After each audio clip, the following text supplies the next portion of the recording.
Bonjour à tous, ici Pierre Lotz, on se retrouve dans les studios Art and Voice dans l'émission Il était une fois. Et aujourd'hui, nous avons le privilège de recevoir Kathleen Folla, elle nous vient directement de Paris et elle vient nous raconter son histoire, qui elle est et cette douloureuse relation avec un homme, une relation néfaste et mauvaise. Et aujourd'hui, elle vient aussi nous raconter comment Dieu l'a sortie de cela. Bonjour Kathleen, comment allez-vous? Bonjour Pierre, très bien. Vous allez bien? Oui. Ouais, vous êtes contente d'être ici? Je suis très contente, très heureuse d'être ici, Ah, pour pouvoir partager cette histoire. C'est super. Et nous, on a vraiment hâte ici d'écouter. Et j'imagine que les téléspectateurs aussi ont besoin d'entendre ce que vous allez partager, cette histoire. Donc, on vous écoute, Kathleen. Oui, donc c'était une histoire assez douloureuse. Une relation qui s'est terminée, à laquelle j'ai mis un terme au bout de 2 ans et demi. Parce que beaucoup de chemins qui s'écartent. De mon côté, je cheminais beaucoup avec Dieu. D'accord. Je voulais absolument lui donner plus de place dans ma vie et en plus de ça, j'allais vers le baptême. Et lui, de son côté, est-ce qu'il cheminait avec Dieu? Et il ne cheminait pas réellement avec Dieu. Il ne répondait pas en plus à toutes mes invitations pour aller à l'église. Et Kathleen, j'ai une question. Pourquoi avoir voulu cheminer avec Dieu? Vous avez justement, dans le passé, entendu parler Oui, très longtemps avant, j'avais entendu parler. J'avais été dans des églises. J'avais compris qu'il y avait quelque chose à rechercher. Amen. Et donc, pendant de longues années, j'ai cherché, j'ai un peu erré. D'accord. Et puis, à partir de cette période-là, j'ai pu vraiment cheminer avec une église, être accompagnée et marcher vers le baptême. Donc, comment ça se passait donc Oui, donc du coup... Le baptême et alors? Et après le baptême est venu vraiment à une période propice, en tout cas une période de rupture entre nous. D'accord. Il avait multiplié beaucoup d'actes qui étaient durs à encaisser. Parce que je me dis, Kathleen, avant le baptême, il y a toujours des attaques. Oui. Et je me dis, est-ce que justement, avant votre baptême, vous avez ressenti des attaques de sa part encore plus? C'était plus violent Oui, en fait, c'est vrai, plus on approchait du baptême et plus ces actes étaient dangereux et violents. Wow. Et donc du coup, il y a eu deux épisodes assez choquants. Wow. Il m'a séquestré un jour chez lui. Wow. Un soir, ça a duré presque au petit matin. D'accord. Et un autre épisode où, comme je refusais totalement catégoriquement de lui répondre, de lui ouvrir la porte de chez moi, et en fait il est passé par le toit de mon immeuble pour atterrir dans mon balcon. Mais c'est pas possible. Parce que j'étais au dernier étage. Voilà, donc c'est vrai que ces épisodes-là me faisaient vraiment comprendre que là il fallait y mettre un terme, il fallait qu'il comprenne que c'était plus possible. Et alors le baptême, donc, vous vous faites baptiser, donc. Voilà. Et alors là, même là, c'est ça, il a des soupçons sur vous. Il pense que vous allez à l'église, Oui. Peut-être pour quelqu'un d'autre. Oui. Est-ce que vous pouvez nous en dire un peu plus? Oui, en fait, il appréciait beaucoup le fait que je me rapproche de Dieu, mais ce temps que je multipliais, en tout cas que je passais beaucoup à l'église, le dérangeait. Pour lui, il y avait quelque chose, en tout cas quelqu'un, sans doute, qui m'attirait à l'église, qui prenait tout mon temps en fait à l'église. Il n'avait pas encore compris que c'était Dieu. Wow. Voilà, donc du coup, oui, c'était compliqué. Et lui, par rapport à Dieu, alors, qu'est-ce qu'il recevait de Dieu à l'église? Est-ce qu'il a reçu quelque chose lors des baptêmes? Est-ce que... Pas réellement. Après, en fait, mon baptême est arrivé vraiment à un moment de rupture, donc on ne se parlait quasiment plus. D'accord. Il m'avait confié que c'était une belle cérémonie, mais voilà, sans plus. Est-ce que vous pensez qu'il était sincère avec vous à ce moment-là? Alors, à ce moment-là, il a voulu m'accompagner. D'accord. Dès le lendemain du baptême, il voulait m'accompagner à l'église et cette fois-ci venir à l'église. D'accord. Contrairement à tous c'est moi ou j'ai voulu qu'il vienne avec moi. Je savais que c'était pas sincère. Je savais que c'était pas pour Dieu. J'avais compris que c'était pour me récupérer en fait, parce que je lui avais déjà annoncé que voilà, qu'on terminait. Donc en fait, il faisait tout pour vous récupérer en fait à chaque fois, hein, c'est ça. Exactement. Et à un moment donné, il s'en est même pris à votre famille, n'est-ce pas? C'est ça, hein, c'est bien ce que j'ai compris. Oui, en fait, il proférait des menaces. Donc pendant en fait, après mon baptême a suivi vraiment une période d'1 an et demi de harcèlement, où là, il ne s'est plus caché. Il ne s'est plus du tout caché. Il agissait réellement avec fureur devant moi et il montrait deux visages. Un visage devant moi qui était terrifiant et un visage devant les autres, devant toutes les personnes qui pouvaient nous aider, enfin qui voulaient nous aider. Que ce soit moi de mon côté ou lui de son côté. Donc en fait, il avait deux visages. Il avait deux visages. Et donc du coup, il venait m'agresser. Et aussi chez mes parents également, parce que j'ai dû me réfugier chez mes parents, donc laisser mon appart. Oui. Et donc il n'hésitait pas à venir vraiment devant notre porte, devant notre fenêtre. Il a même fait irruption en pleine nuit à plusieurs reprises, en fait, passer dans le jardin des voisins pour arriver jusqu'à chez nous. Il menaçait de venir brûler la maison, de s'en prendre à ma maman qui allait travailler assez tôt le matin. D'accord. Voilà, donc oui, beaucoup de menaces. D'accord. Et alors tout ça, ça vous a mené à la dépression, Kathleen, n'est-ce pas? Oui, mais la dépression est venue après. Elle est venue bien après? Elle est venue après. Qu'est-ce qui s'est passé avant encore alors? En fait, pendant ces 1 an et demi de harcèlement, donc il a multiplié énormément d'actes. Moi, j'étais comme maintenue dans un état de survie.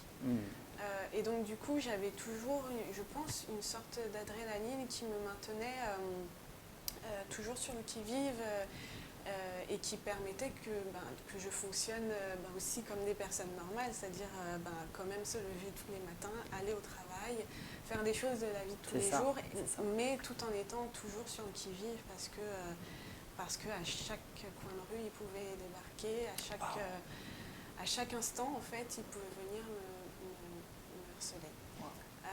Et donc, du coup, c'est vraiment après, quand tout s'est terminé, parce que quand tout s'est terminé au niveau du tribunal avec une sanction. Ça, c'était en décembre 2016, n'est-ce pas?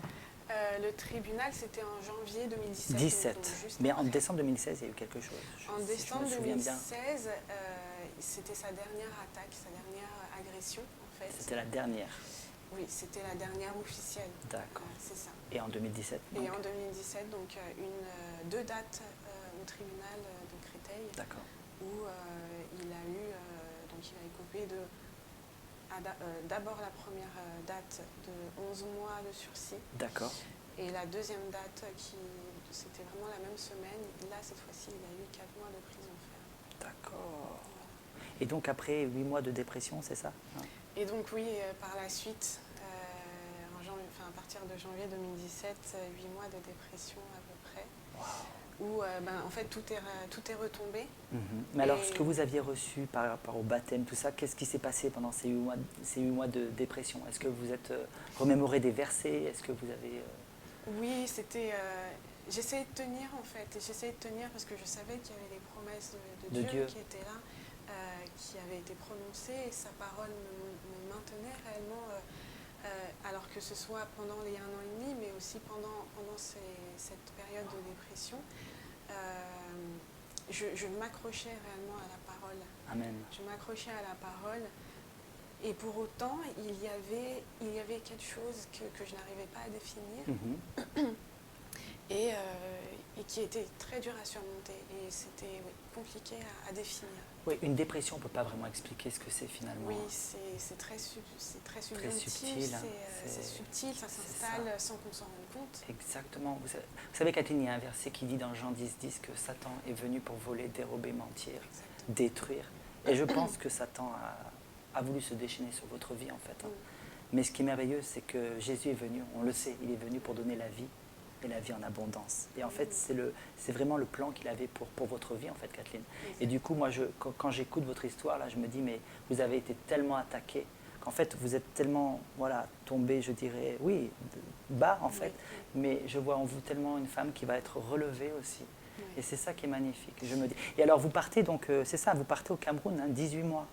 Oui, alors en fait, il y a eu un moment de rupture. Après 8 mois, c'est 8 mois, donc on était à l'été 2017. Et en fait, n'arrivant pas à redresser, en tout cas à sortir ma tête de l'eau, c'est ça. J'ai compris qu'il fallait aussi que je casse avec le rythme que j'avais au niveau du travail. Parce que du coup, je m'étais aussi enfermée dans le travail. C'était devenu un refuge pendant cette période. Okay. Mais en fait, c'était un refuge qui me prenait énormément d'énergie également. D'accord. Et donc, j'ai eu 10 jours d'arrêt. Et 10 jours, donc du coup, je suis retournée chez mes parents. D'accord. Et je pensais que réellement, je devais partir vers des mois et des mois de consultation, parce que je n'arrivais pas à m'en sortir. Et pourtant, je m'accrochais à Dieu, je m'accrochais à ces versets. Est-ce qu'il y a un verset en particulier que vous pouvez nous dire, peut-être, qui vous a tenu debout, peut-être, ou fortifié ou... Il y a un verset dans Jean, c'est heureux les persécutés, heureux ceux qui seront réellement... c'est dans les béatitudes, hein, c'est ça, hein? C'est dans les béatitudes. Oui. C'est dans les béatitudes, heureux des persécutés et ceux qui seront rejetés, mis à part à cause de mon nom. Waouh! C'est ça qui vous a gardé finalement debout, quoi. Exactement. Voilà, donc pendant 10 jours d'arrêt, et ben en fait, il y a une restauration. D'accord. Il y a une restauration. Et c'est quoi cette restauration alors? Cette restauration, c'était une vie qui reprenait. En fait, je me suis rendu compte que pendant des mois, voire des années, en fait, je n'avais plus ressenti la vie en moi. Wow.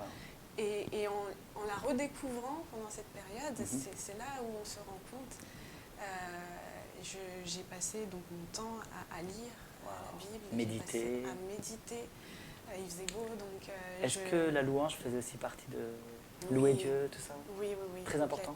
Oui, énormément. La prière, j'imagine. Il se passe beaucoup de choses dans la louange, donc oui, ça c'était... voilà, la prière, la parole. D'accord. Et réellement se poser. J'avais vraiment fait une césure avec mon rythme effréné, avec le travail. Bien sûr. Et là, Dieu m'a restaurée. Là où moi, je n'arrivais plus et je ne savais pas comment me relever, en fait, Dieu m'a restaurée. Et c'est vrai que c'est un peu dur à expliquer au final, parce qu'il se passe des choses en nous, mais c'est palpable en nous. C'est ça. Mais du coup, à réinterpréter, c'est compliqué, mais en tout cas, il y a eu une véritable restauration. Et si vous n'aviez pas eu Jésus, vous seriez où?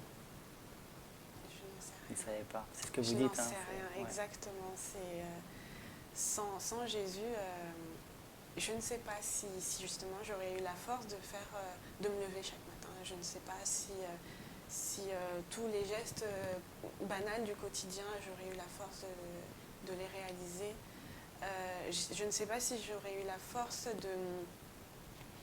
de tenir bon face à l'adversité, donc face à cette personne, mais également vis-à-vis des forces de l'ordre, des forces du corps judiciaire, qui malheureusement n'aident pas beaucoup les femmes. Il y a du mieux. Donc finalement, vous êtes aperçu que voilà, ils n'aidaient pas les femmes, quoi.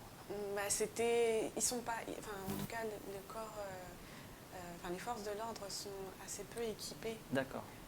Donc on a un accueil qui peut refroidir et c'est déjà en fait un pas phénoménal de passer la porte d'un commissariat et donc s'il y a la moindre frustration derrière, on peut avoir du mal à revenir réellement. Je comprends. Et à un moment donné, vous dites que vous pensez que Dieu vous a surestimé. Oui. C'est ça?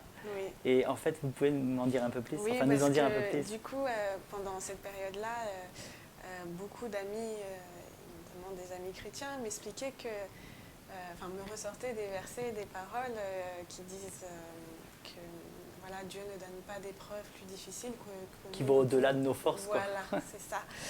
Et j'étais là, oui, oui, oui, tout à fait. Mais c'est vrai que dans mes prières, parfois, je disais, mais Seigneur, là, je crois que tu m'as surestimé parce que c'est trop dur. C'est ça, c'est C'est ça. trop dur. Et c'était quoi la voix que vous entendiez? Qu'est-ce qu'il vous disait Dieu à ce moment-là? Mais en fait, Dieu répond, réellement, tout est dans son livre merveilleux. Dieu, à cela, Dieu répond, sois sans crainte parce que... Ma grâce te suffit. Voilà, ma grâce te suffit. C'est Et ça dans qu'il la vous disait? faiblesse, Oui, dans ta faiblesse, moi, ma puissance s'accomplit. s'accomplit. Amen. Et c'est là où, dans ce cas-là, enfin, à travers ces paroles-là, il nous invite à tenir bon, Amen. à tenir ferme. Mais est-ce que vous pouvez dire que ce voyage humanitaire vous a quand même sauvé la vie? Oui, en Oui. fait, il a fait partie de la restauration. D'accord. Il a vraiment fermé tout le processus de restauration. Et puis il vous a peut-être permis aussi de ne pas être centré sur vos problèmes, sur vous-même. Oui. Peut-être que c'est ça. Peut-être d'aller vers les autres aussi. Voilà, ça allait vraiment dans la continuité de cette césure Wow. qu'il me fallait. En fait, elle devenait vraiment, elle devenait vitale. Et donc, à travers ce voyage humanitaire que j'ai accompli, voilà, je l'ai lancé pour pouvoir partir début 2018. Je suis partie 18 mois au Cameroun, à Yaoundé. Oh, wow. Voilà. La capitale du Cameroun. La capitale. Wow. Et c'était 18 mois magnifiques qui m'ont fait énormément de bien. De bien. Vous avez appris beaucoup de choses sur vous-même, sur votre entourage, c'est ça? Exactement. Ouais. Exactement, sur la vie là-bas. Et voilà, oui, en effet, on apprend à relativiser. C'est ça. On apprend, on voit des situations extrêmement compliquées. Parce que vous disiez que c'était comme un bol d'air, c'était une nécessité pour vous, donc j'imagine que voilà, oui, ça a dû aider. Oui. Pour votre pour guérison, autant, c'était un bol d'air qui est venu exactement au bon moment. Au moment où il fallait. Amen. Pas avant. Souvent, même parfois des personnes de la police me disaient, mais en fait, voilà, pourquoi vous partez pas, pourquoi vous isolez pas, vous changez de nom, vous changez de travail et vous allez dans un autre pays, en fait. Et moi, je refusais ça. Enfin, déjà, j'étais vraiment abasourdie d'entendre ces paroles-là d'un agent de la paix, mais je refusais ça, en fait, de partir dans la crainte, de fuir avec la boule au ventre. C'était extrêmement compliqué, ça c'est sûr, de rester pour combattre et parfois en combattre seul, mais c'était nécessaire. Et c'est super ce que vous avez fait parce que la Bible nous dit, Dieu ne nous a pas donné un esprit de timidité, mais de force et d'amour. Moi je pense que, enfin j'en suis persuadée, c'est qu'à ce moment-là vous étiez rempli de l'esprit et l'esprit vous a parlé et vous avez dit non, je ne partirai pas, je vais croire. Oui, j'ai des Goliaths, oui, j'ai des soucis, mais je vais croire que... Et je vais faire entendre ma voix. J'ai rejoint une association qui s'appelle Éclat, voilà, qui a été créée en 2018 et qui se propose d'accompagner les femmes, de les écouter, de leur apporter une écoute et de les accompagner durant des faits similaires, alors qui peuvent être de violences quelconques, de violences en général, à des cas beaucoup plus aussi ciblés avec des viols, etc. Wow. Voilà. Et cette association est récente, je dirais. Voilà, oui, elle a été créée en 2018, début 2018, donc elle est toute récente. C'est une association à laquelle je participe également à son développement. Wow. Et donc nous accueillons déjà des femmes en écoute téléphonique. Wow. Et voilà, nous travaillons aussi en backstage pour pouvoir développer d'autant plus l'association. Donc son slogan, c'est briser les murs de la violence, du viol, pour passer de victime à victorieuse. Et ça veut tout dire, vraiment. Ça veut tout dire. Wow. Catherine, vraiment, est-ce que je peux vous demander, moi j'ai été vraiment bouleversée par votre histoire, vraiment, je l'ai lu, et est-ce que vous pourriez prier peut-être pour des femmes qui sont dans votre cas, ou des hommes, peu importe, hein? Oui. Est-ce que vous pouvez prier pour eux? Oui. Bien sûr. Allez, c'est bon. Seigneur, je t'adresse ces paroles, je t'adresse ces prières, Père, afin que tu puisses agir, afin que tu puisses être présent, afin que ta grandeur se manifeste, que ta puissance se manifeste, Seigneur, comme tu as agi dans ma vie, je sais et je crois fermement que tu peux agir dans la vie de Amen. chacun, dans la vie de ceux qui souffrent aujourd'hui. Là où tu m'as restauré, tu peux restaurer également pour cette personne qui est derrière la caméra, Père éternel, et qui vit des situations Amen. extrêmement difficiles. Oui, Seigneur. Seigneur, tu es extrêmement grand et Amen. et réellement, là où tu nous as aimés, eh ben, que tu puisses placer cet amour, que tu puisses réellement révéler ton amour en chacune des personnes qui ont besoin de toi aujourd'hui. Amen. Je te rends gloire dans le nom de Jésus. Amen. Amen, Seigneur. Kathleen, aujourd'hui, vous êtes une femme libre. Oui. Oui. Oui. Vous avez cette Aujourd'hui, paix à l'intérieur. Aujourd'hui, je suis restaurée. Aujourd'hui, j'ai la persuasion que Dieu marche avec moi. Waouh. Quel que soit ce que je vais traverser. Et oui, réellement, Dieu a vraiment agi. Et aujourd'hui, je suis restaurée, je marche fièrement et je veux aider, justement. Alléluia. Et moi, j'ai un verset pour vous, c'est « Car je connais les plans que j'ai formés pour vous, plans de prospérité et non de malheur. » Amen. Et je déclare ça sur votre vie. Vraiment, il y a aussi ce verset qui dit « Avant que je ne te forme dans le ventre de ta mère, je te connaissais. Je t'avais établi prophète pour les nations. » Et voilà, donc, waouh, merci Kathleen d'être venue dans nos studios ici. Merci. Et donc, oui, merci Kathleen, merci beaucoup. Et voilà, écoutez, l'émission prend fin. Nous avons reçu Kathleen Folla. Elle est venue partager une partie de sa vie. Et voilà, une partie douloureuse de sa vie. Mais vous avez pu voir ici en personne Kathleen Folla qui a été transformée et qui a été finalement, qui a vu la grâce de Dieu sur sa vie. Aujourd'hui, elle est libre et son seul désir, c'est de servir Jésus. Que Dieu vous bénisse. À bientôt. Au revoir. Au revoir.